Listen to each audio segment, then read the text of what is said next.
The spacecraft was a long way from home, beyond the orbit of the outermost planet and high above the ecliptic plane.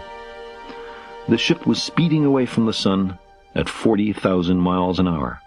But in early February of 1990, it was overtaken by an urgent message from Earth. Obediently, it turned its cameras back toward the now distant planets, slewing its scan platform from one spot in the sky to another. It snapped 60 pictures and stored them in digital form on its tape recorder. Then slowly, in March, April, and May, it radioed the data back to Earth. The spacecraft was 3.7 billion miles away from Earth, so far away that it took each pixel 5.5 hours, traveling at the speed of light, to reach us. The 2 Voyager robots have explored 4 planets and nearly 60 moons. They are triumphs of human engineering and one of the glories of the American space program. They will be in the history books when much else about our time is forgotten. The Voyagers were guaranteed to work only until the Saturn encounter. I thought it might be a good idea, just after Saturn, to have them take one last glance homeward. From Saturn, I knew, the Earth would appear too small for Voyager to make out any detail. Our planet would be just a point of light, a lonely pixel, hardly distinguishable from the many other points of light Voyager would see, nearby planets, far-off suns. But precisely because of the obscurity of our world thus revealed, such a picture might be worth having. Mariners had painstakingly mapped the coastlines of the continents. Geographers had translated these findings into charts and globes. Photographs of tiny patches of the Earth had been obtained first by balloons and aircraft, then by rockets in brief ballistic flight, and at last by orbiting spacecraft, giving a perspective like the one you achieve by positioning your eyeball about an inch above a large globe.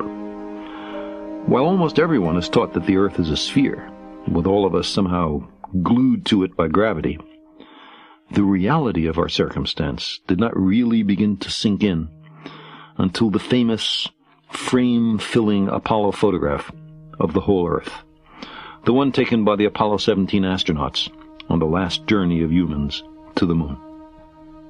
It has become a kind of icon of our age. You can make out the blue of the ocean, the yellow-red of the Sahara and the Arabian Desert, the brown-green of forest and grassland. And yet, there is no sign of humans in this picture. Not our reworking of the Earth's surface, not our machines, not ourselves. We are too small, and our statecraft is too feeble to be seen by a spacecraft between the Earth and the Moon. From this vantage point, our obsession with nationalism is nowhere in evidence. The Apollo pictures of the whole Earth conveyed to multitudes something well known to astronomers. On the scale of worlds, to say nothing of stars or galaxies, humans are inconsequential, a thin film of life on an obscure and solitary lump of rock and metal.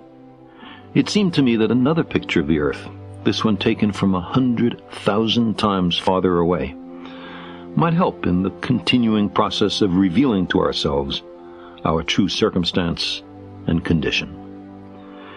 It had been well understood by the scientists and philosophers of classical antiquity that the Earth was a mere point in a vast, encompassing cosmos. But no one had ever seen it as such. Here was our first chance, and perhaps also our last, for decades to come. At last, the time came.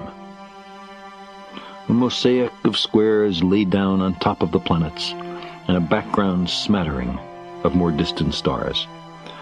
We were able to photograph not only the Earth, but also 5 other of the Sun's 9 known planets. This is how the planets would look to an alien spaceship approaching the solar system after a long interstellar voyage.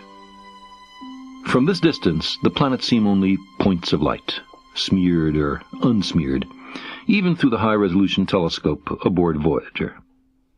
They are like the planets seen with the naked eye from the surface of the Earth, luminous dots, brighter than most of the stars. You cannot tell merely by looking at one of these dots what it's like, what's on it, what its past has been, and whether, in this particular epoch, anyone lives there. Because of the reflection of sunlight off the spacecraft, the Earth seems to be sitting in a beam of light, as if there was some special significance to this small world. But it's just an accident of geometry and optics. The sun emits its radiation equitably in all directions. Had the picture been taken a little earlier or a little later, there would have been no sunbeam highlighting the Earth. And why that cerulean color? We can explain the wan blueness of this little world because we know it well. Whether an alien scientist newly arrived at the outskirts of our solar system could reliably deduce oceans and clouds and a thickish atmosphere is less certain. From this distant vantage point, the Earth might not seem of any particular interest. But for us, it's different. Consider again that dot. That's here. That's home. That's us. On it, everyone you love, everyone you know, everyone you ever heard of, every human being who ever was, lived out their lives.